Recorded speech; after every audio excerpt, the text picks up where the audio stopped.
Hello and welcome to Open Minds UFO Radio. I am your host, Alejandro Rojas, and I have with me Martin Super Duper Willis. Wow, I never know what you're going to say. So, how do you like this one, Super Duper? Super Duper, wow. I've done it before, I think. Maybe. You never remember. That's what's nice. I know. It's great that I lost my memory. Yeah, it's good for me because then when I do like this nickname, you don't remember I've done it before and you think it's original. Well, I like losing my memory because when I go places, it's like, wow, this is really great. I feel like I've never been there before. Wow. That's funny it's funny because it's like, you know, Karen can be like that. And it's like doing that 51st Date show or something like that. Yeah. It's a double-edged sword. Yeah, exactly. So, we have a great show today. Our guest is Nick Redfern, and this is exciting because some of you may remember a few weeks ago, George Knapp was on the show, and he talked about that recording wasn't the best because I was actually in Wyoming, and literally, for those of you who watch the UFO Seriously Live on YouTube, I seriously watched out of doing that live thing with a panel to go call George and sit on this couch in the lobby to interview him. So the interview audio quality wasn't as good, of course, as me sitting here in the office. But I had posted a transcript. And in that interview, George emphasized, and he had done this before, and it's an aspect I know he is trying to emphasize, and I as well, because it's an important part of the story, but that essentially that original version of the defense program to investigate UFOs and other paranormal things like Skinwalker Ranch lost funding because of this religious, this what he called a cabal of religious fundamentalists inside the government who felt that this was all demonic and they wanted an end put to it. And in fact, Luis Elizondo wrote an article recently where he kind of also emphasized that and said, you know, this shouldn't play a part when we're making decisions about science and investigation. And that these people had actually ruined the person, his predecessor, when they went after this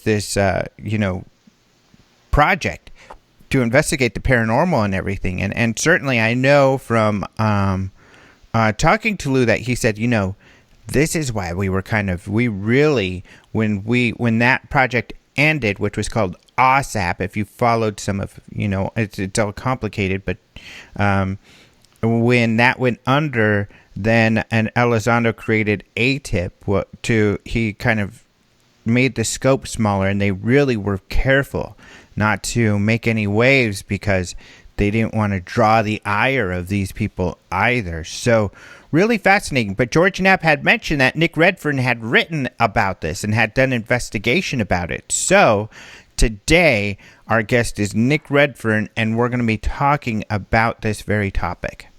Interesting. Yes, wow. This ought to be fascinating. It's going to be a lot of fun. Yeah, Nick is great. Yeah. So, and then of course you had him on the show because you have to copy me. So you had him on your show recently. Somehow you had my email, or actually you're getting in my brain, aren't you? I'm trying, you know, but it's hard to do. You from did this it. Distance, Somehow you did it with this. I did. Wow. So, get out of my brain. Yeah, just be careful. That is, you know, you shouldn't be entering people's minds without permission, Martin. Well, just lighten up on the sugar a little bit. I'm watching You're doing eating it a little again. too much sugar. You're doing it again. Cut that out. Sorry. Well, so anyway, that'll be our guest momentarily. It's going to be great. But before then, we have the amazing Martin, the mind-reading, super trespassing. duper. Yeah. Super duper Martin. So, and of course, you're here to talk about UFO news. So what's on your mind, buddy? I can't read your mind, so I don't know prior what you would be talking about. So I've got a spam blocker. Yeah. So anyway, on the Open Minds website and under UFO updates, I found this link, and it's on the Las Vegas Now website, and written by the very beloved George Knapp and Matt Adams. So it's an I-Team article titled, "The Race is On to Solve the Mystery of Unknown Materials." Now, there may have been pictures of this one object that supposedly came from the bottom of a wedge-shaped craft back in the late 1940s, but I haven't seen it until right now, and it's really an amazing-looking piece of metal or some type of strange-looking object. So basically, the article is saying a global scramble is underway to identify and perhaps replicate unidentified mystery materials that have been collected in multiple sites around the world. There's also a video that accompanies this, too. You can check out the video. And a few samples have been defied analysis by leading scientists who say they don't know how the material was engineered or why or by whom. Some of the metamaterial was allegedly collected and in connection with UFO incidents, which gives the whole endeavor an otherworldly glow. And it goes on to say that this piece is multi-layered. This piece in particular that is pictured, it's multi-layered bismuth and magnesium sample, and the bismuth layers are less than the width of a human hair, and magnesium samples are about 10 times the size of a human hair. And so they're just basically wondering how this was put together. Basically, Dr. Hal Puthoff, puts in his 2 cents.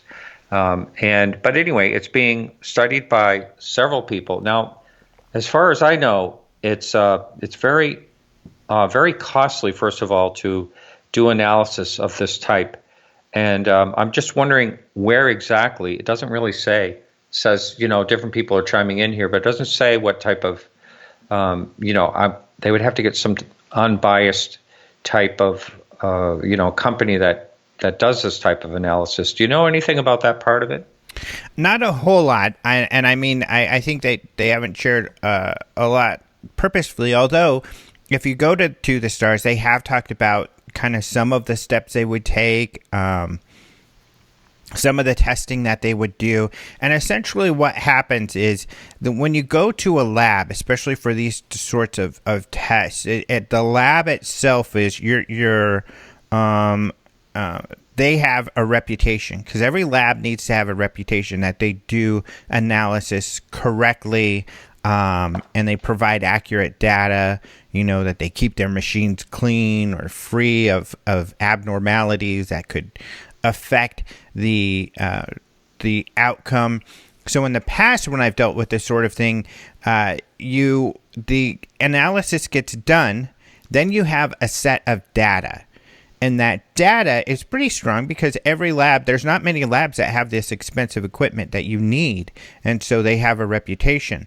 This is why, another reason it's difficult to get UFO stuff analyzed. If you have something anomalous or mysterious, it's best to not say that you feel that. Just to say, I've got this piece of material that I would like to have analyzed, and don't give any details, because if you give details, the lab, because reputation is such a big deal, could be worried that it'll hurt their reputation, so they may say, no thank you, I don't want to do this analysis. So right. But once you have that data, the data itself speaks for itself. That's the beauty of science. And so then people can look at that data. You do need someone very skilled and respected to look at that data to give you a response. But even if you don't, even if you have someone less well known, at least that can give you some path to maneuver down. And essentially, it's just like, the way science works. If you have a scientist that interprets the data one way, then you get other scientists to look at it to verify that that's accurate, or to say, actually, I think it says this, or that it could mean this, and then the debate begins. So they definitely have access to credible labs. Hal Puthoff, who seems to be the lead on this, has had defense contracts, has worked with, and he's worked for corporations. So he's got access to the places and would understand where to go. However, he probably might not be the person to analyze that data, at least from the big perspective. Then you're going to need to bring in people who are educated in chemistry, people who are educated in materials analysis. People like Chris Cogswell probably would be helpful. So that's where it goes. And that's kind of what Chris is saying, that, hey, they haven't really told us all that's needed to analyze something like this. Here's my idea of what would be necessary. And so these are the steps that they're going to have to take eventually. So, and it takes money to do all of this, and that's right. The know-how. But, I think people need to remember these are well-connected people. And someone said, well, big deal. That doesn't mean they're going to do science. Well, it does, because these are people that have reputations that they need to protect. If they want to work in science in the future, or, for instance, Chris Mellon, who used to work in defense intelligence, even at the White House, and not only that, his family is the Mellon family, so he's certainly got a very big reputation to uphold. So they're going to have to do things right. And that's why their audience is not necessarily the UFO community.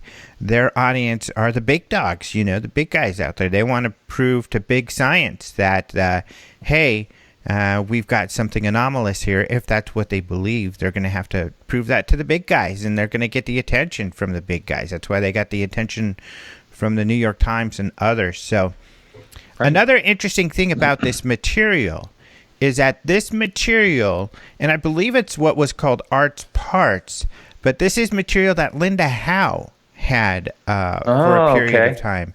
So this is allegedly comes from Roswell in the late 1940s. So the person who retrieved it, and she's got all this. If you look at, let's see, the story is called, and she even talks about how, looking at it, the story is called Mysterious Micron Layers of Alternating Bismuth and Magnesium from Bottom of Web-Shaped UFO. And she talks in that about how Puthoff's analysis, and she even has this very picture that they use in George Knapp's story. How about that? So the picture credited by Tim Bauer, or the photographer is credited as Tim Bauer. I'm not sure who that is. That could have been the lab technician who was doing the analysis, because it kind of looks like it's in a lab setting or something, or I'm not sure who that might have been. But do you know a Tim Bauer? Is that a UFO? Nope.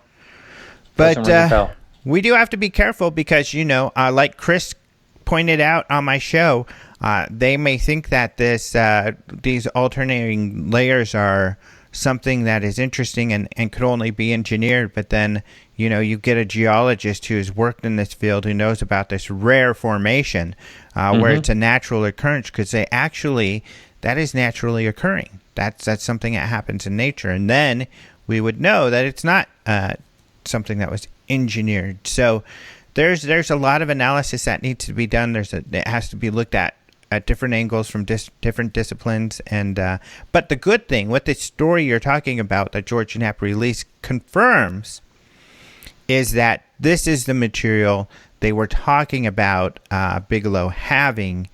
And then, which is really cool, at the end of the story, It makes it seem like Jacques Vallée may have this material actually, because it references him. But they also link to our OpenMinds.tv report from Chris Cogswell. Yeah, I was going to mention that.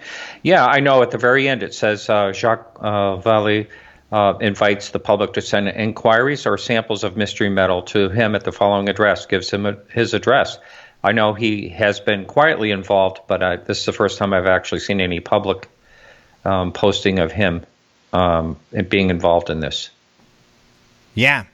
Yeah, there has been a little bit of that in the background because Vallée has claimed to examined alleged UFO material that he even thinks is mysterious. And I know they've been in sort of talks with Vallée here and there, although he's not a part of their organization. He's not part of TTSA. So, really interesting, though. I mean, I think that as much as people may criticize, even Chris is like, they're not doing this right, or at least they're not.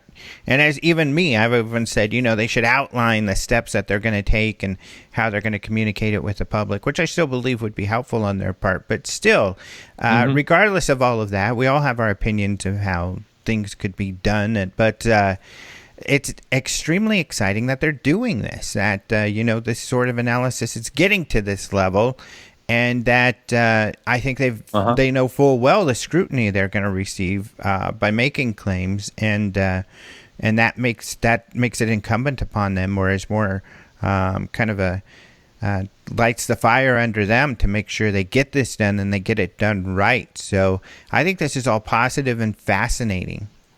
Right. And like you mentioned, the top, scrutinizing segment out there would be the UFO community, right. I would think.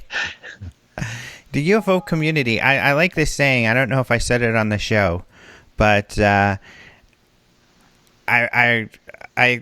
on the chat, and I try, and I apologize to people who join the social media, because I actually try not to get on there too much, because I don't know if this happens to you. I know this happens to Lee Spiegel and others I talk to a lot. It can be very demotivating because there's so many mean people out there. And I got to say, the comments, at least on my UFO Seriously Live and YouTube, are vastly, and which has been shocking to me, really positive, really cool people. Even if they disagree, they're really nice about it, or at least civil about it. And sure, we can disagree. You and I disagree and stuff, and you just talk about it. There's no big deal. But at least they're oh man, where was I going? I had a big point to make there. You were saying I said positive. The UFO field tends to eat its own, and the bigger the fish, the more they feast.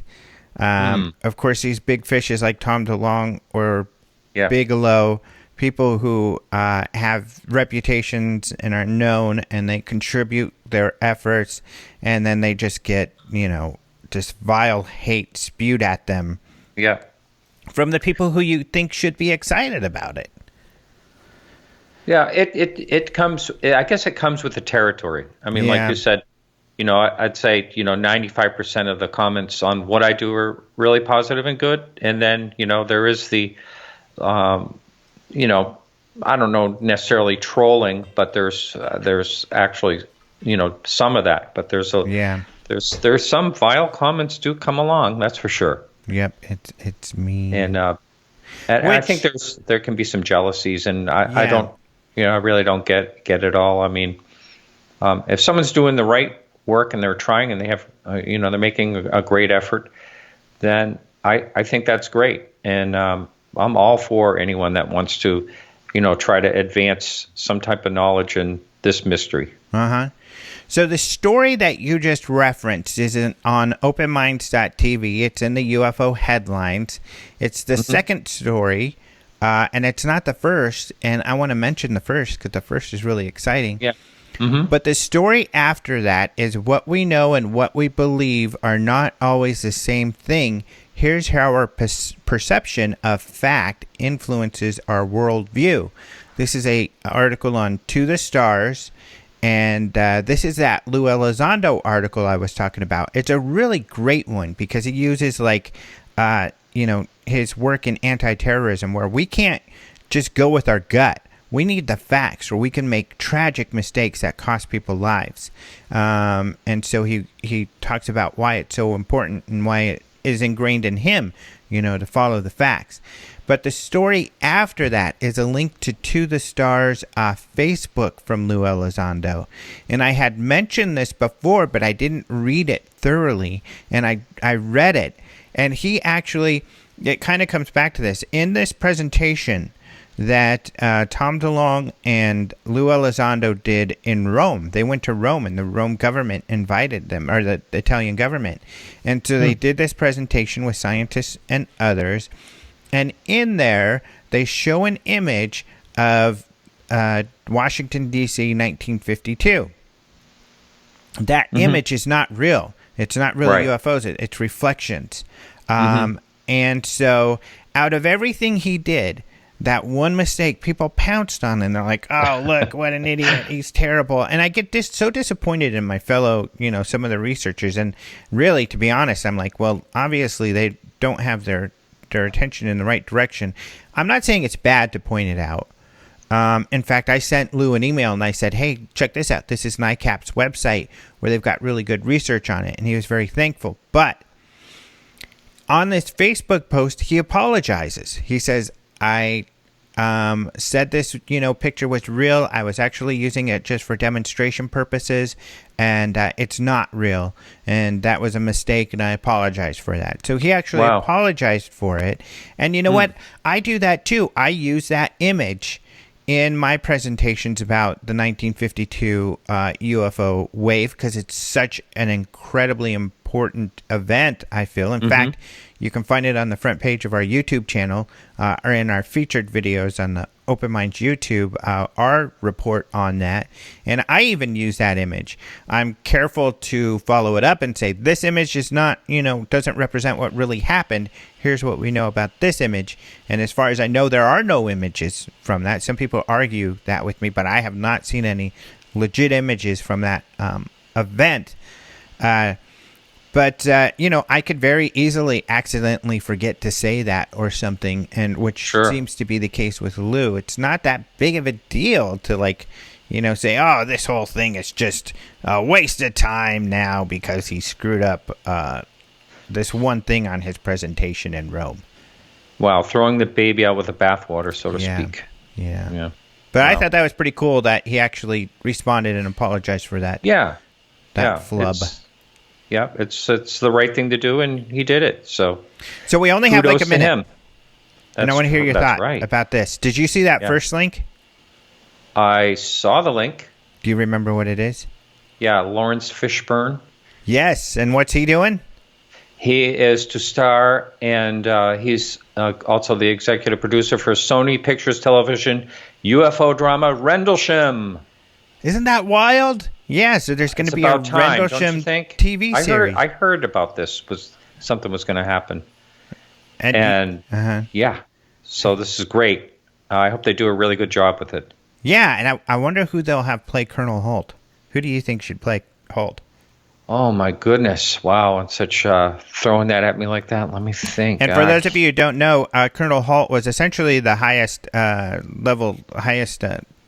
in-command officer who, in 1980, was on this base leased by the UK, by the Air Force, where they saw UFOs. And Colonel Holt was the deputy base commander, and he took some guys out there. They saw this wild thing. We've had him on the show several times. And according to Martin, he's going to be played by... Ernest Borgnine? Michael Caine? Isn't Ernest Borgnine passed away? Yeah, that's true. Yeah. But Robert Duvall. Oh, yeah, that'd be great. Or Clint Eastwood.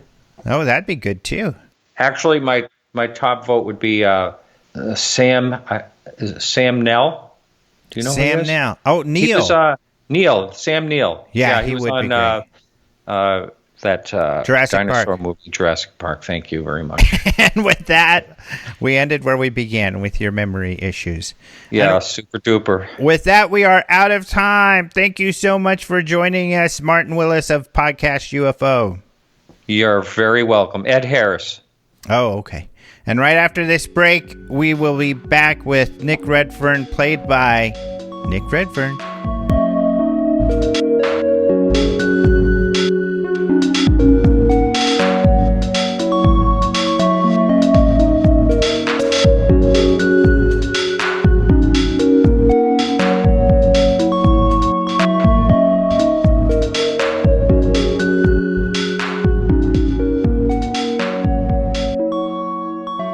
I am very happy to welcome back to the show Nick Redfern. Hello. Hey, Alejandro. How's it going? Good. It seems that I have you on the show every time you come out with a new book, which means that I have you on every couple months, it seems like. And actually, our topic is not necessarily about your latest book, although we could do that. We could have you back and talk more specifically about it. I think that would be really interesting. In fact, I'll have to get a copy and take a look. But we want to talk about something else. However, I would like you to at least kind of share, is your book out, what's it about, and what it's titled? Okay, well, the book is literally sort of just hot off the presses, so to speak. It was published on November the 1st, and it's called Top Secret Alien Abduction Files, and it looks at what government agencies know about the alien abduction phenomenon, which is sort of a subject you don't get covered that often. You know, there are a lot of books on alien abductions, not so many, if any, really, that cover, you know, the intelligence community's connections and what they feel about the phenomenon and things like that. Interesting. Yeah, that's super interesting. You're always good at taking a different angle. And I mean, I'm curious, actually, when you're approached, or if you're approached by publishers, do they at times want you to do the cookie cutter? Because, you know, I know at least for production, I'm always approached and, we want to do Roswell, and Roswell's boring. And you're like, well, we can at least do something different. And they're kind of like, we want to do what everybody else does. Do you come across that, and do you push against that? Well, yeah, I do, because there's no real point, as I see it, is just going over old ground. I mean, you know, it's like, why write a book on Roswell that just tells the story that is actually told across 10 books, you know, and you kind of then condense it into one book, but it's old material, and I don't really get that. I mean, you know, I sort of look at things from the perspective of not just being a writer, but also a reader of books as well, you know, and I would like to pick books up and see that whether the case is new or old, but if it's an old case but you've brought a new angle to it, or it's just totally new material, I think that's the way to go, you know, for people who are going to spend $15 on a book. They don't just want to pick it up and think, well, hang on a minute, you know, this is taken from Kevin Randall's book, and that's taken from Don Schmidt's book on Roswell, and this one's taken from Bill Moore's book on Roswell. There's just no point in doing it. So I've been asked to do books like that, but I just refuse to do them, you know, because there's no point. It's already out there, you know. Mm-hmm. Yeah, exactly. And there's so much more exciting things to talk about. And maybe, you know, what we want to talk about for this show is kind of an example of you kind of looking at different aspects. And now, you know, you've got something that has become relevant again, I feel, which is, you know, I had this interview with George Knapp, and I explained this earlier in the show to the audience that George Knapp brought up what he called kind of this religious cabal. And he talked about that you had done some research on this. And would that be an accurate kind of portrayal, a cabal?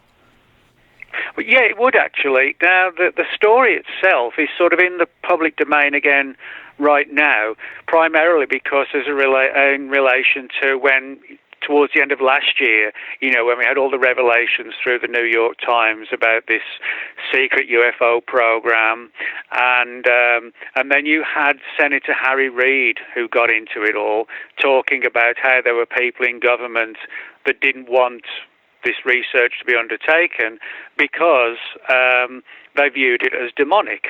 And a lot of people thought this was a new story. The idea that there are people in government who think that the UFO phenomenon is demonic rather than extraterrestrial. But I actually wrote a book back in 2010 on this very issue of this same think tank group, or probably the same think tank type group in the government, as far back as 2010 was when the book came out, and I started the research in 2007. Now, the reason how and why I got into this story, back in 2007, I contacted a UFO researcher named Ray Boucher, and Ray lives in Nebraska, and he has an intriguing background because, as well as being a previous MUFON state director for Nebraska, he's also a priest. So he has like a unique background as a priest in the church and as a UFO investigator and director. And he'd done a lot of research into the Rendlesham Forest case of 1980. And I was looking around for a few ideas about Rendlesham. I was thinking about doing a book, so that's why I called him up. And Ray basically said, well, yes, I have looked into this quite deeply. He said, but there's another story that might find you interested. You might find interesting. I said, well, what's that? And he said, well, back in 1991, he said he was visited, like a clandestine kind of lunch in November 1991. He had a meeting with two employees of the Department of Defense who basically wanted his advice on a program, a classified program they were working on. And the reason being that there have been a number of sort of strange deaths and like runs of bad luck and weird stuff had happened in this program. And basically they were trying to contact, the DoD project was trying to contact what they called NHEs, or non-human entities. And they got into this program thinking that they were having sort of these mind-to-mind conversations or contacts with aliens. They came around to believe that they were actually sort of engaging with sort of manipulative demons, dangerous demons, quite literally. And so that's why they approached Ray in 1991 about his views on all this. And Ray expanded on the story and told me the whole thing as to how he met these guys, how there was a program in the Pentagon which was looking at the demonic angle, and they were even going back and sort of consulting old books on demonology going back to like the 1500s and the 1600s, and they were digging deep into the research of people like Aleister Crowley and Jack Parsons, and people who sort of had done research and allegedly interacted with these supernatural beings. And the program basically came down to one thing, and as bizarre as it sounds, this program in the DoD was trying to weaponize the technology that they believe, or the powers is probably the better term, the powers that the supernatural demonic entities possessed. And so, in other words, that was the theme of the story. And then as Ray gave me more data, I was able to sort of track down a few of the people who worked in this program. And they put me in touch with one or two other people, and I was able to at least, put a significant part of the story together. But as I point out early in the book, this isn't my personal belief.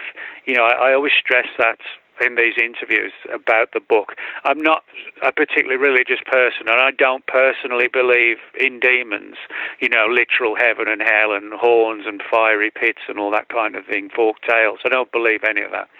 But what I found fascinating and why I wrote the book was not to endorse the theory, but I wrote the book because it was such an amazing and bizarre story, namely that there was a small think tank group in the government being funded to clandestinely try and weaponize the powers of demons. That is extremely fascinating, and it reminds me too, when you're writing about this, Jim Marrs would write in his books always, it's not about what I believe. This isn't what I believe. It's about what people in power believe, and that's what we need to be interested in. and we'll get into more details, but it's also kind of, there's this Roswell tie in that you just shared that, you don't believe this sort of perspective, but I think it wasn't in Roswell, this last festival, you kind of spoke for a group of people who do believe that, these ideas. How was that?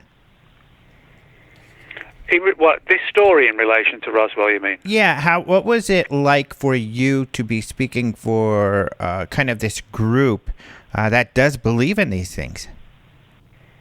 Oh, well, I mean, I made it very clear to them that that I'd followed this story, that I'd spoken to Ray Boucher, and a couple of the guys weren't too happy that sort of, 16 years after their guys met Ray, that I was digging the story up again.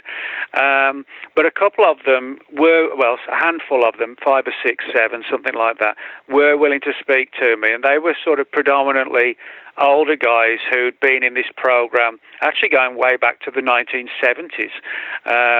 That's how long ago this sort of clandestine program looking into the demonic angle had existed. Wow. and successfully had been hidden. And I said, this is a fascinating story, and as a sort of investigative writer, I said, would you be willing to speak to me? And there was a bit of silence for like a week or so, and then I got a call back, and I think there was probably like a school of thought within the group that, well, maybe we should put a bit of the story out there and see how the public reacts, how the UFO community reacts. And I think, to a degree, I was sort of not used where, in terms of being manipulated, but Right. where they were, it was more along the lines of, well, yeah, tell the story and let's see what the response is. I think they were looking to see how the public might respond, because they had views that one day this was all going to come tumbling out, like Armageddon and, Judgment Day and all that kind of thing. And so they wanted to see how people responded to it. Now, as I said, I was careful to point out the difference between me telling the story and, my own personal, feelings on the theory itself. But the more I dug into it, the more fascinating it got. I mean, they quite literally had like a team of, I think, like 7 or 8 whose entire job was to sort of translate ancient manuscripts on how to summon up supernatural entities. And this was sort of going on in, little rooms in the Department of Defense. They were quite literally trying to understand how to summon up and call forth demonic entities, interact with them, and find ways to understand their powers, and then try and use that, if possible, against potential enemies. But there were a lot of other weird things as well. For example, I mentioned earlier Aleister Crowley, who was probably the most famous occultist in history. They were heavily influenced by a lot of his research into, again, trying to summon up supernatural beings and call them forward using sort of complicated rituals and rites. So this program, although it was based around trying to weaponize the technology, it was very much also about this group sort of heading into like the distant past with ancient books and manuscripts and consulting demonologists, people in the church, all, to get their views on what they saw was going on, from their perspective, the idea of like a demonic deception and using the UFO phenomenon as its cover. So fascinating. Now, your book on this is called Final Events, right? Yes, Final Events. It came out in 2010. And when the book came out, a lot of people were sort of actually worried by the story. They were quite disturbed by it. Other people said, you've been lied to, you've been disinformed. There's no way that the government would ever do anything like, look into demonology as a means to turn it into a weapon. And then we find now, at the end of last year and certainly into this year with George Knapp and Senator Reid, the story started to surface again, that there are people in the government who who fully believe this demonic angle for the UFO phenomenon. And it's clear from, Senator Reid's statements and when George Knapp interviewed him that this is still going on. This research into the demonic angle is still going on. Now, whether or not it's the same group that Ray Boucher met with way back in 1991, or if it's sort of an offshoot of the group, and that's gone into different pathways, I'm not sure, because I don't think we have enough information yet to say for sure what the modern version of this group's doing. But certainly, what was going on in the 70s and 80s and 90s really was trying to find ways to weaponize it. And certainly the most disturbing thing that Ray Boucher told me was that when he had this clandestine meeting with these two guys from the DOD, yet they had an extensive talk all about it and why the government was concerned and what they were doing. But they also took out out of a briefcase, an envelope that contained 3 photographs of 2 dead men and a dead woman who were sitting in what looked, the best way I described it, they kind of looked like they were sitting in something similar to like a dentist's chair and wearing coveralls.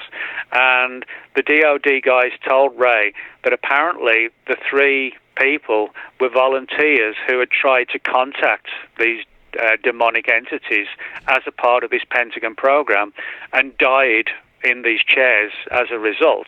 Now, they were projecting their mind to try and contact these things, and one of them supposedly had part of the skull was crushed, almost if a giant hand had crushed it, but there was nothing to be seen. Another one had been suffocated, again, but with no hand or anything like that, no choking.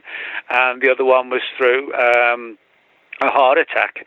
And the group came to believe that these entities could not be seen in the building where this was going on, but they were there. And the theory was that all 3 of them had died as a result of trying to contact these demons. And it sounds like the most far out sort of sci-fi meets horror type movie kind of situation, until you realize that Ray is forget just his or put to one side his UFO stuff. He's a respected priest in the church, and in his community, and even Ray was disturbed by the fact that this was going on and that these guys wanted to consult him because of his unique background in ufology and within the church. Yeah, and now it is being backed up, like you said, and I want to read a portion of an article that Lou Elizondo wrote on November 1st, and I've talked to him personally about this, and he doesn't share a lot, but in this article he shared, I think, more. I think this is the first time he's really addressed the issue, and he talked about it more than ever. But I want to read this to you. I think this gives complete credibility to what you're talking about. He says, UAP has even been associated with demons and anti-Judeo-Christian beliefs. I experienced this firsthand during my time working at the U.S. government's Advanced Aerospace Threat Identification Program, ATIP, where certain senior government officials thought our collection of facts on UAP was dangerous to their philosophical beliefs. In fact, my ATIP predecessor's career was ruined because of misplaced fear by an elite few. Rather than accept the data as provided by a top-ranked rocket scientist, they decided the data was a threat to their belief system and instead destroyed his career because of it. Although in private, each confided to me they knew the phenomena was real, it still contradicted their view of the world and their beliefs. Therefore, they viewed the effort as an affront to their religious narrative and belief system. To be clear, these were some of the most incredibly competent and loyal patriots I have ever had the privilege to work with, and their motivations were sincere. Several were dear friends despite disagreement that UAP were demonic in nature. Yeah, and that sort of gets to the heart of it. One of the things I found, the more I dug into it, that it seemed there were two groups, or at least two groups, that were following this demonic path. One of them was the group that Ray met with, where experiments had been undertaken and they were trying to interact with these things and weaponize the powers and so on. Now, there was another group which was trying to put a stop to it. They felt that digging more into this, into the UFO subject, and sort of researching it, investigating it, trying to understand it and replicate it. The second group felt that nothing good could come from this, that it could only bring bad things forward. And so they tried to have all the other programs shut down because they felt if we investigate this and we look into it, it's going to get its claws into us. And they felt we need to stay away from it. The other group that Ray met with, they were sort of gung-ho for trying to turn it into, the next way to destroy the enemy or whatever. So I think the quote that you just read, I think that probably relates to the group that had major concerns and we need to stay away from them. As I said, the other group, they were just totally the opposite. They were just looking for ways to use this, the powers of the supernatural in a way that would be sort of, like a military goal, so to speak. Mm-hmm. You put a name to one of these groups, and you called them the Collins Elite. It sounds like that's the latter, the ones who were like, hey, we need to stay away. Is that right? Correct, yeah. Well, see, the situation with the Collins Elite was, and by their own admission, that's sort of like an informal name. I never did get the official formal title of this program.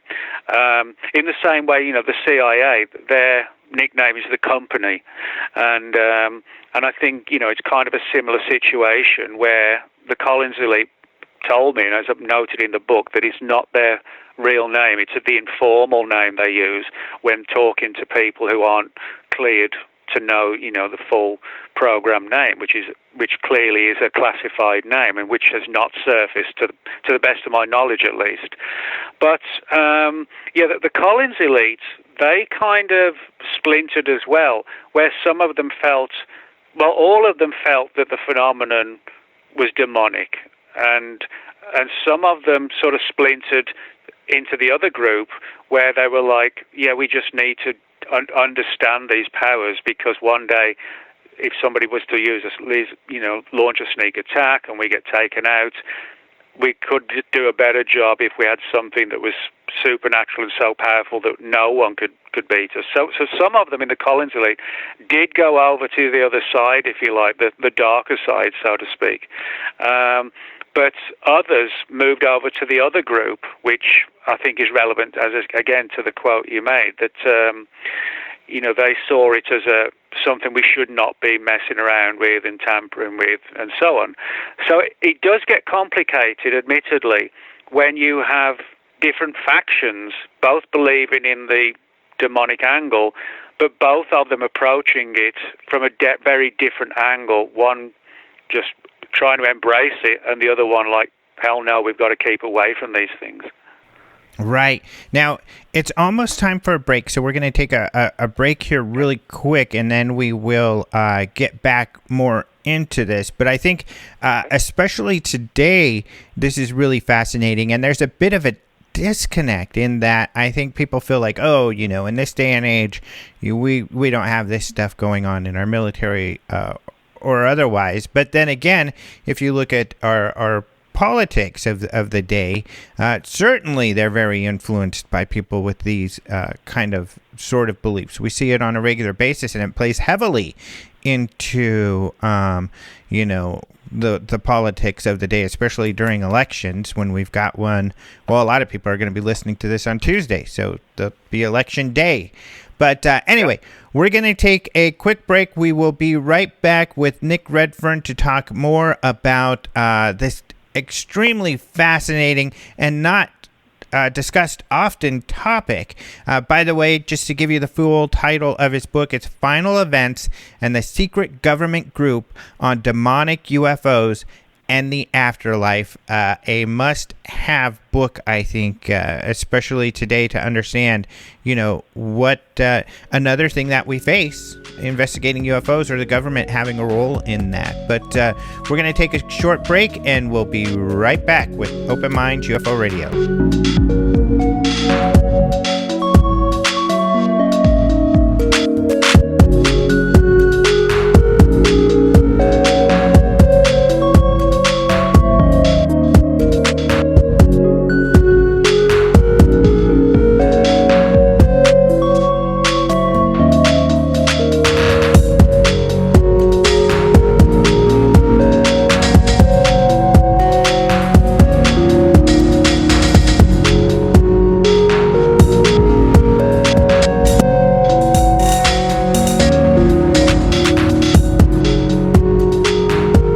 Welcome back to Open Minds UFO Radio. I'm your host, Alejandro Rojas, and we have Nick Redfern on the line talking about his book, Final Events and the Secret Government Group on Demonic UFOs and Afterlife. And in fact, this book was written 8 years ago, but recent events, as we've mentioned, have kind of brought this topic to the surface again. And have you heard much about either of these groups in the last 8 years since you wrote your book? Oh yeah, I mean, there's more information has come through which demonstrates, that this group, to some degree, well, not some degree, is still around, and I think the splintered aspect of this is still part of the story as well. There's sort of almost like a silent battle going on somewhere within the DoD as to how we should interact with these entities, or even if we should interact with them or shouldn't, And so, but every so often, somebody who's read the book and who, has got some sort of connections, or they may have, retired and wanted to say something. I get a few things like that, where people do come forward and have shared something which clearly demonstrates this, this group is still around, the groups are still around, I should say.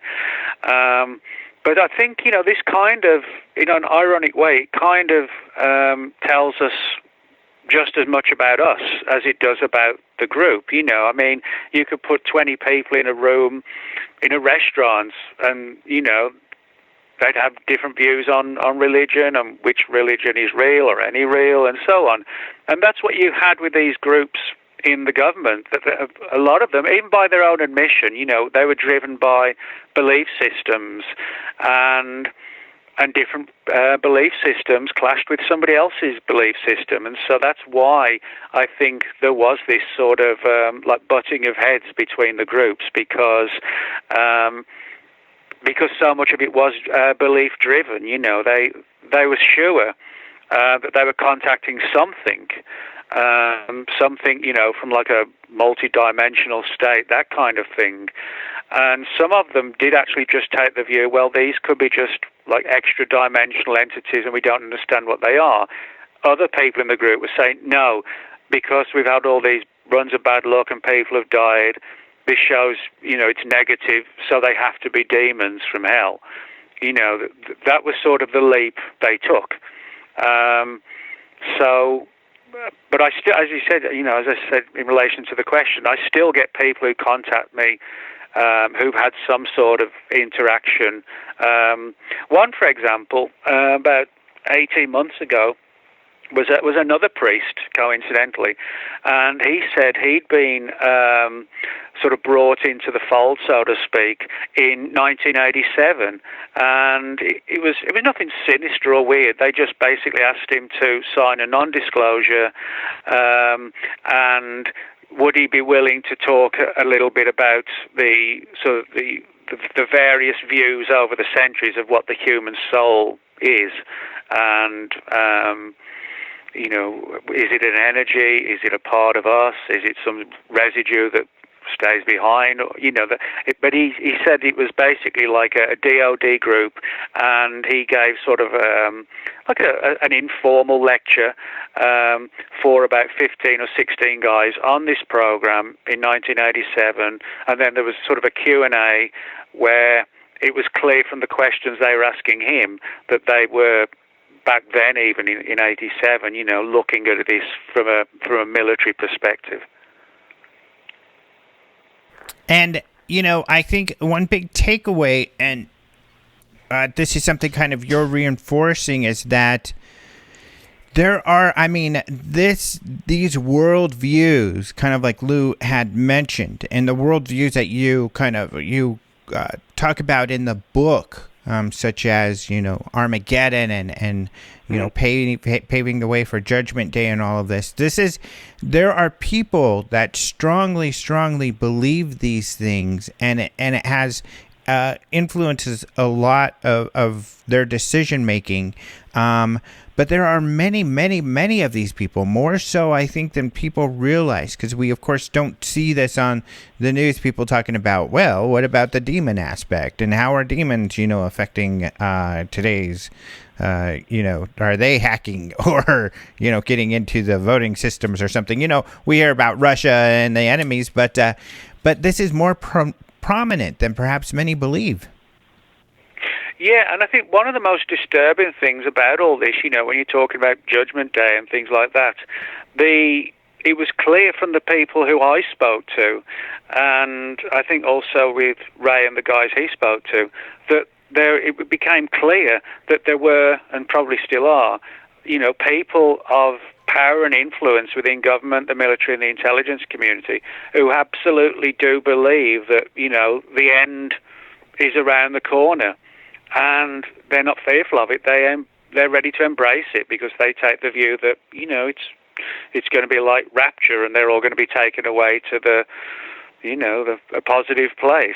And some of the guys in the Collins elite were of the mindset that this is sort of the UFO phenomenon and the Greys, which they perceived as like a demonic entity rather than extraterrestrials. They believe that this is all sort of building up from 47, when the whole UFO thing kicked off big time, and that we're sort of heading for Judgment Day, Armageddon, etc., etc.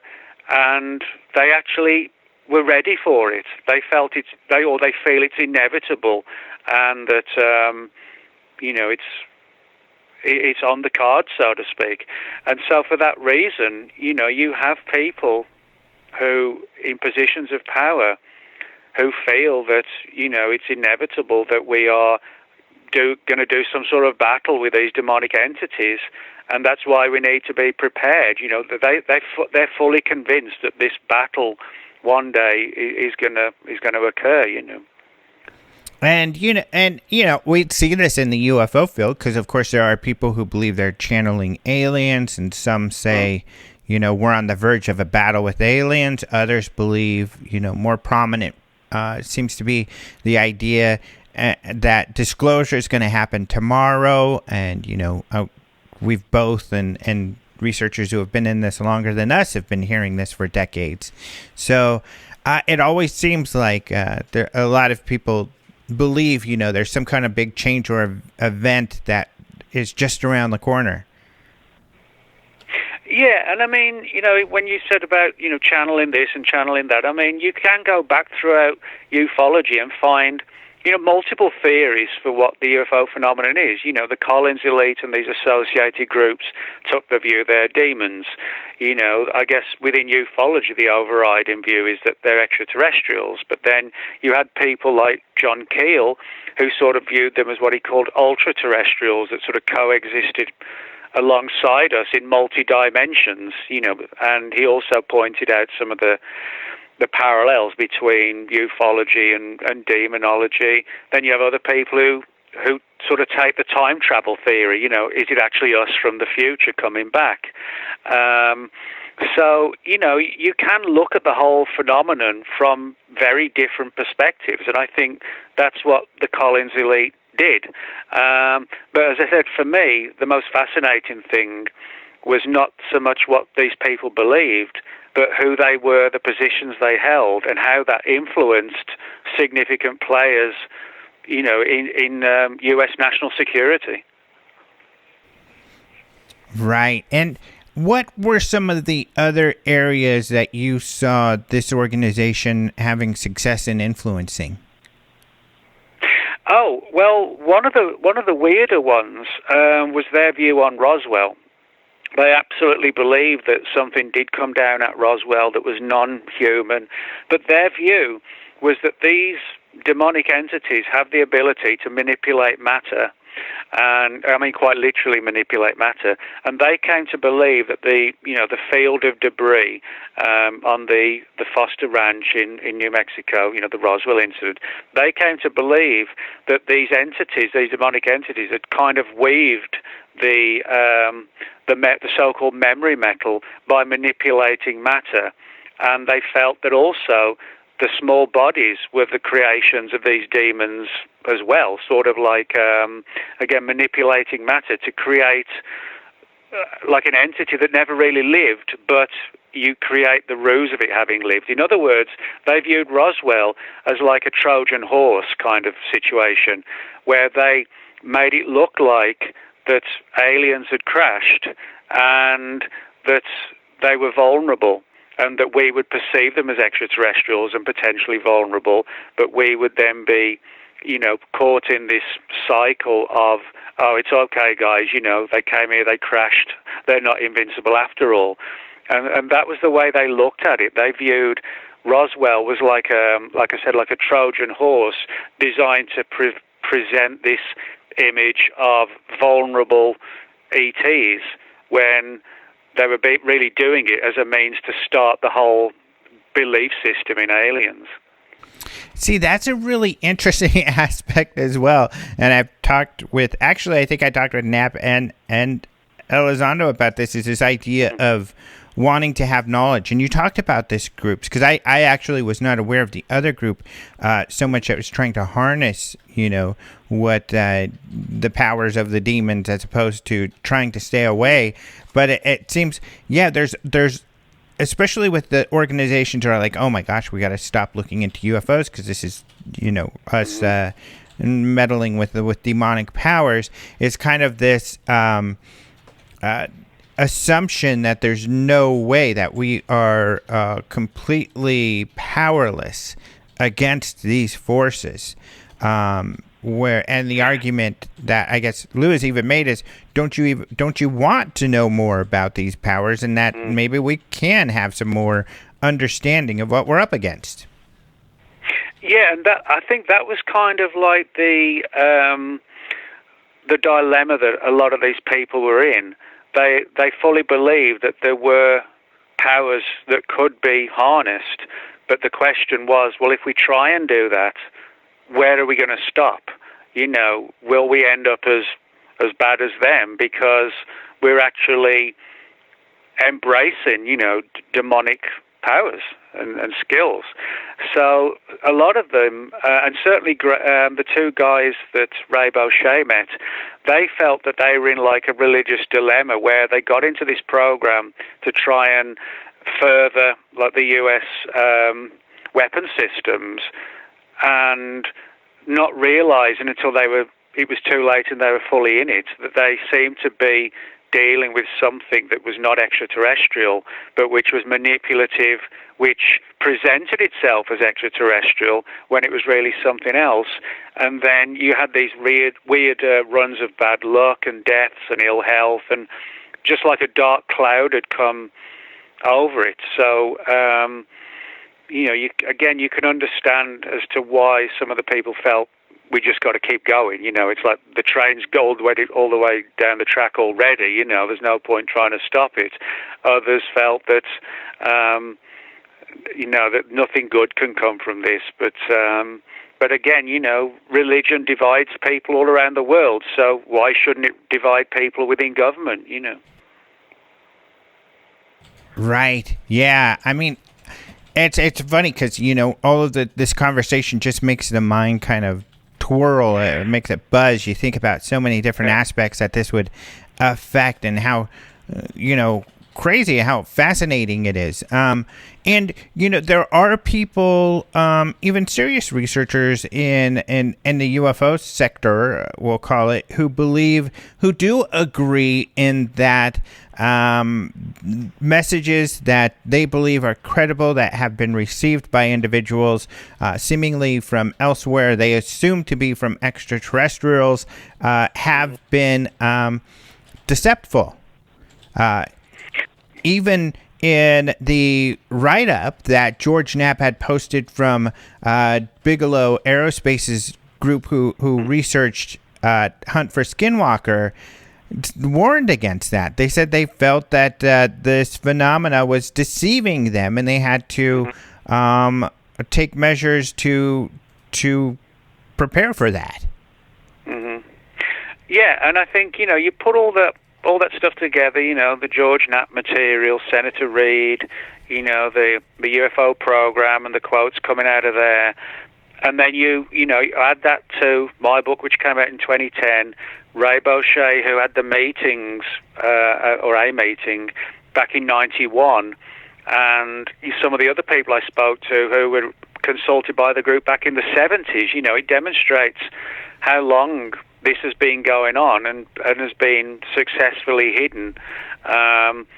Primarily, I think, because, it's one of these areas that I guess is so sort of unique to just at once, like I said at the beginning, like a cabal of people, that most people in the government even didn't know anything about it because it was so obscure.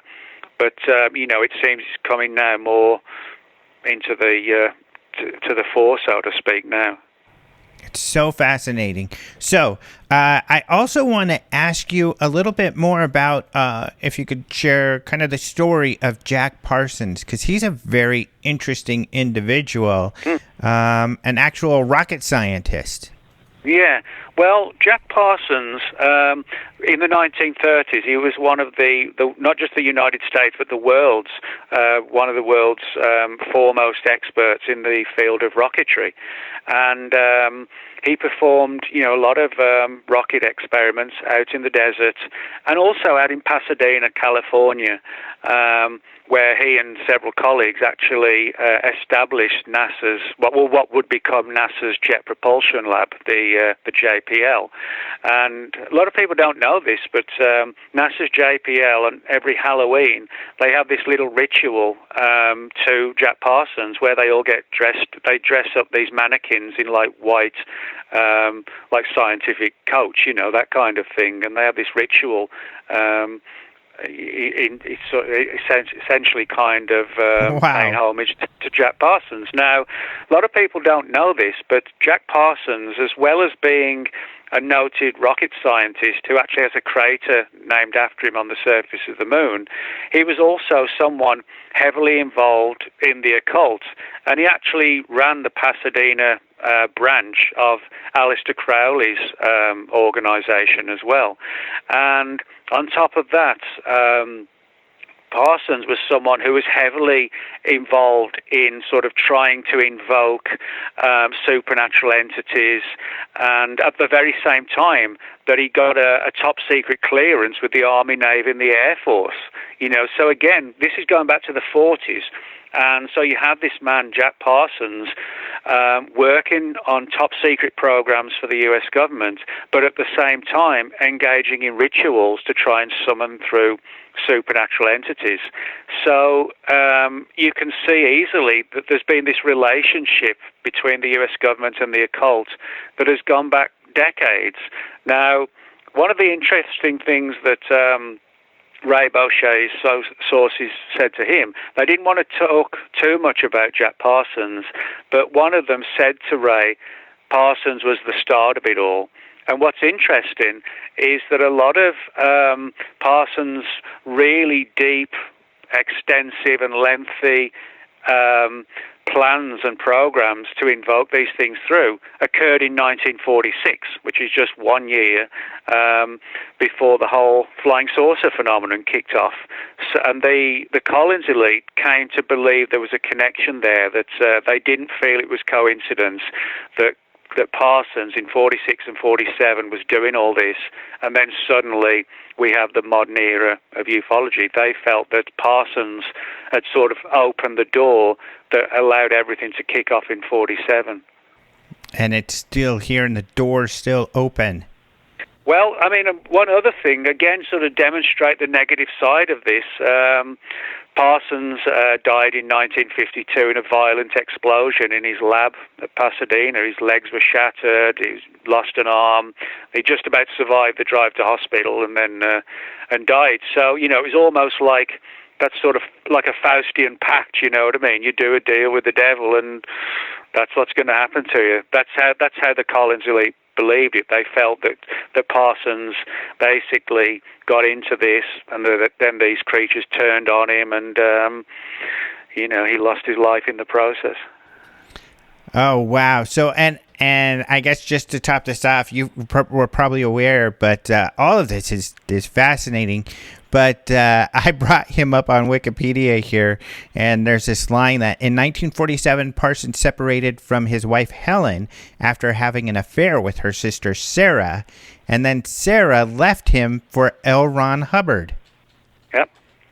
Well, L. Ron Hubbard and Jack Parsons are actually really good friends for a while, and at that time, Hubbard himself was deeply involved in sort of like ritual magic and things like that. This was years before Dianetics and Scientology. This was, just post-Second World War.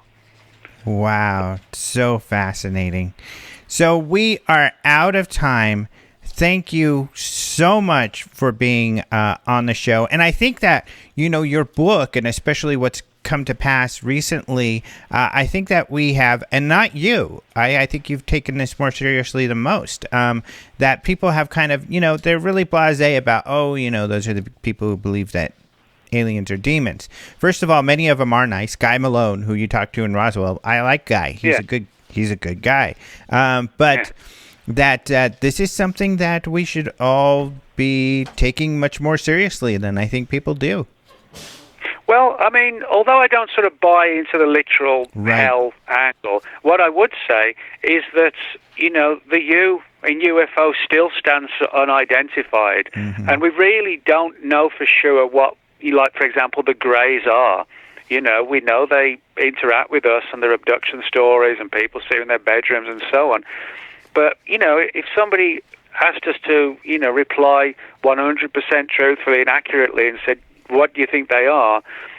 People can only say, well, I think they're aliens, but we just don't know. We still are very much in the dark as to what the grey alien phenomenon really is. We're only told or shown images that they are extraterrestrials, and we come to believe that. But I mean, who can say that that's not a ruse, just telling us what we want to hear when they're actually something else? Mm-hmm.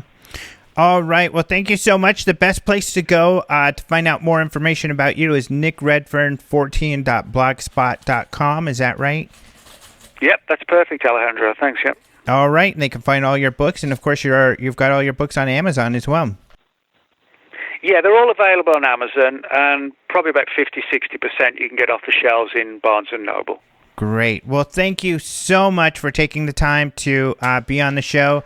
This is absolutely fascinating, and you enjoy the rest of your day. You too, Alejandro. Thanks a lot.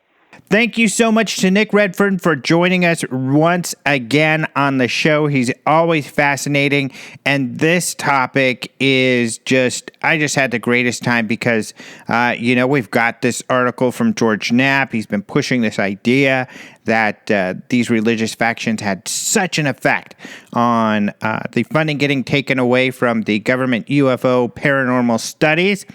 Then we had Louise's article from the other day, re-emphasizing that point, and now we have Nick Redfern here to share with us his research about the fascinating background of these organizations. It's so incredible.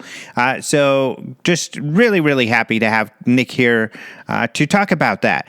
Be sure to check him out on his page. We talked about where you can find him, nickredfern14.blogspot.com. We'll have a link in the show notes. And then also, don't forget, Alien Con. So I'll be speaking at Alien Con. If you live in the Baltimore area, that is November 9th to the 11th. So that's this weekend. I've got like 3 lectures I'm going to be doing, and I'll be on a panel. So, and then the rest of the time, I'll be at the UFO Congress booth helping to sell lots of the cool like UFO and alien things that Karen has gotten for us for the booth. Lots of really, really cool stuff. So, really excited to be there and to see everybody. I'm excited. Nick Pope is going to be there, which is great. Ryan Sprague, Jason McClellan, who used to work with Open Minds. Giorgio, of course, will be there. He's a good friend. And then David Hatcher Childress. I know I'm forgetting a lot of people, but some of my friends that I'm really excited to see. So I hope that I'll see you there too. Be sure and come by and say hi if you make it out there for the weekend. Otherwise, I want to remind you I've got UFOs Seriously live on YouTube, 6 p.m. every Thursday. That's my live show. I'm actually going to be traveling this Thursday, so I'm not sure if I'll get a show, but I'm committed to do it, so I might just even do some updates or say something from my cell phone live on YouTube when I get a chance for that show. Otherwise, remember, we've got an Open Minds UFO group on Facebook where we have a lot of discussion about the UFO news, such as the things that Martin and I talked about at the beginning of the show. I have a Patreon, and I want to thank so much to my patrons on Patreon. If you go to openminds.tv, you'll be able to click on a link that will take you to my Patreon site. And I want to thank some of my patrons like Amy and Andrew and David and Gary and Guillaume. I'm sorry, I know I probably said that wrong, but James. Who else? We got Joseph. We have Leela. We have Les. We have Richard. We have Ron. We have Ryan. The same Ryan Sprague. We actually support each other on Patreon.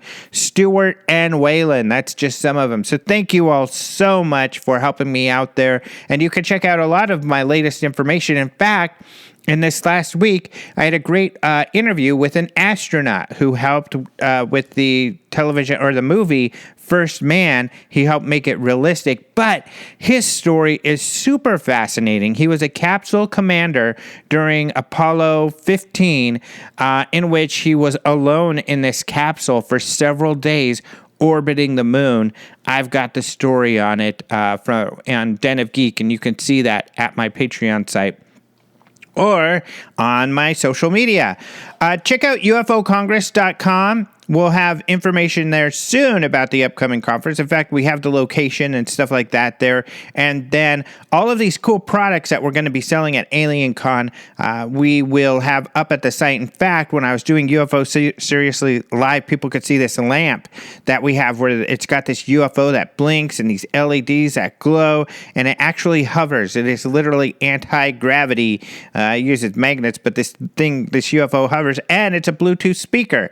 So that's a really cool product we'll have up at the website. And of course, you can see all of this, all of the news, links to the UFO Congress, my Patreon, all of this at openminds.tv. That's the hub, openminds.tv.